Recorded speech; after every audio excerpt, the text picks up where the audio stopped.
To most of the world, Erin Moran will always be known first and foremost for her portrayal of the character Joni Cunningham on the hit TV sitcom Happy Days throughout the 70s and early 80s, as well as the much less successful spin-off Joanie Loves Chachi. However, after those two shows ended their runs, things ended up taking a dark turn for Moran, and the final days of her life were anything but happy. Unable to achieve the success she desired after moving on from her iconic role, the television actress spiraled into a deep and dark web of depression that culminated in a tragic end that came much too soon. In this video, we'll take a look at how Erin Moran spent her final years. Erin Moran won over the hearts of the global TV audience as one of the stars of the hit television sitcom Happy Days. The young actress played Joni Cunningham, the kid sister of the show's main character, Richie Cunningham, who was portrayed by Ron Howard. Ron Howard was then known mostly as a child actor, having done a memorable stint on The Andy Griffith Show throughout the 60s as the young Opie Taylor. For Howard, Happy Days represented a transcendence of this child star paradigm, a fate that many child stars yearn for and few accomplish. He would go on to become a famous adult star in his own right and an acclaimed Hollywood director from there. To Erin Moran, though, Happy Days would be the vessel that made her a child star. It was also, unlike her on-screen brother, a role she would ironically never be able to escape from.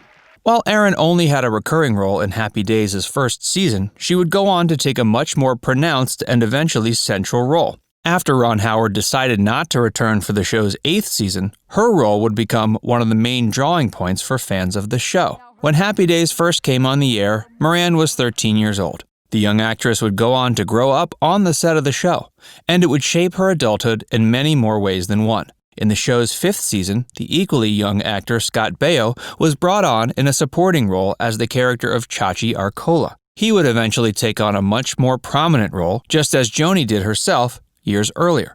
Chachi became a love interest for Joni, and this is one of the things that helped the show keep the audience's attention during the later and waning seasons. Happy Days would go on to last 11 seasons, 4 of which went on without its main star, Ron Howard, although he did end up returning in the final season as a guest star. In the show's final years, Joni and Chachi were arguably the biggest draw for the slowly diminishing audience, which is perhaps the reason studio execs felt it would be appropriate to greenlight a spin-off featuring the two characters.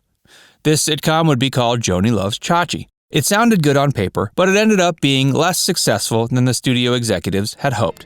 It was canceled before the first season even finished, leaving its stars to wonder excessively about their future. Joanie Loves Chachi was canceled in 1983 before Happy Days had even finished its run, which meant both Erin Moran and Scott Baio were able to temporarily return to their respective roles as Joni and Chachi for that show's final season. However, after that season was over, the future seemed much more tentative for both of them. Scott Baio was thankfully able to bounce back almost immediately a year later in 1984 as he went on to star in the hit sitcom Charles in Charge. Not only was this role a huge success, it ended up being a role he's perhaps even better remembered for than his stint as Chachi. Erin Moran, however, wasn't quite as lucky with her post-Happy Days career. After the show came to an end, Erin was never able to land another role that was anywhere as successful as the one that made her a star. She did several stints guest starring in other TV programs, such as Murder, She Wrote, but she never got a starring role again. Over time, the actress came to resent the show, and even joined a few other Happy Days stars in a lawsuit against CBS, who owned the sitcom, to try to get money they felt they were owed for merchandise rights. Happy Days was over, and it appeared Erin Moran's Happy Days were over as well. If you're enjoying this video so far, hit the like button, and be sure to subscribe to our channel. Erin Moran was always vocal about the fact she had begun suffering from depression soon after the end of Happy Days and the failure of Joanie Loves Chachi. For whatever reason, she was never quite able to break free from the mold imposed by her iconic character, and she was never granted acting roles that she wanted once Happy Days ended. Over the years after the show's run, while sporadically taking minor guest starring roles in other TV programs, she ended up marrying her first husband, Rocky Ferguson. Their marriage lasted from 1987 to 1993, a period in which Moran made very little progress in her career.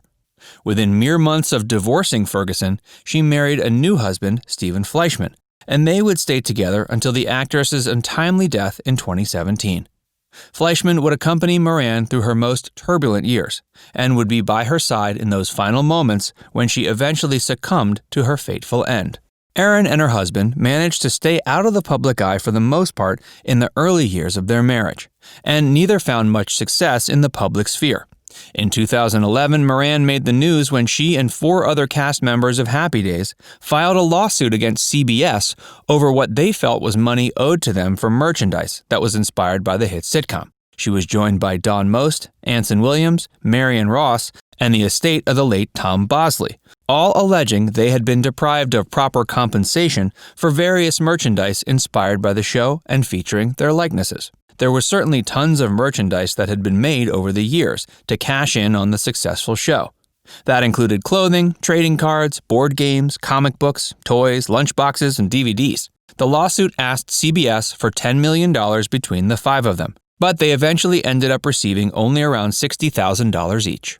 After the publicity from the lawsuit, Moran would continue sporadically showing up in the public eye, and for increasingly troubling reasons. She was still, after several decades, actively battling her ongoing depression, and this spiraled into other issues, some of which were financial. Around the time she received the settlement for the lawsuit, she and her husband were living with Fleischman's parents in a trailer park in Indiana. They managed to survive off the settlement for a period of months, then the money ran out. Things became increasingly heated, and Moran was eventually kicked out of the trailer by her mother-in-law after what was described as a drunken brawl. Fleischman and Moran managed to recuperate from the incident to some degree, and were happily celebrating the 24th anniversary of their wedding when things took a turn for the worse yet again. Upon returning from the celebration, Moran began experiencing some troubling symptoms. She woke up to find there was a small amount of blood on her pillow, and this would occur every morning from there. Although doctors originally made a diagnosis of simple tonsillitis, it ended up being throat cancer. She began to undergo chemotherapy, but after her diagnosis, her physical state would rapidly deteriorate.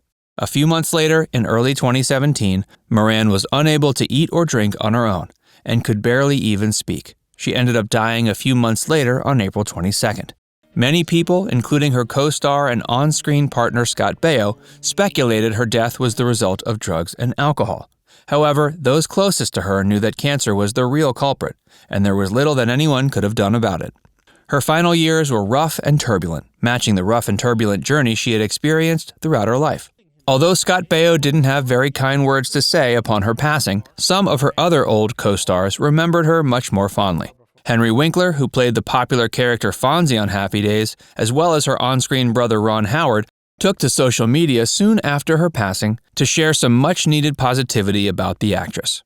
According to Howard, he was going to, quote, always choose to remember her how she was on the set of Happy Days, making scenes better, getting laughs, and lighting up TV screens for the audience at home. The late actress left behind no children, but she will always be fondly remembered for the role she played in Happy Days. Erin Moran is sadly one of many child actors who went on to lead complicated and stressful lives that were not at all aided by their childhood success. Comment down below to share your favorite Joni moment from Happy Days, or if you feel Joanie Loves Chachi deserved more success than it ended up getting. And hit the subscribe button and the notification bell so you'll be the first to know when more Factsverse videos are on the way.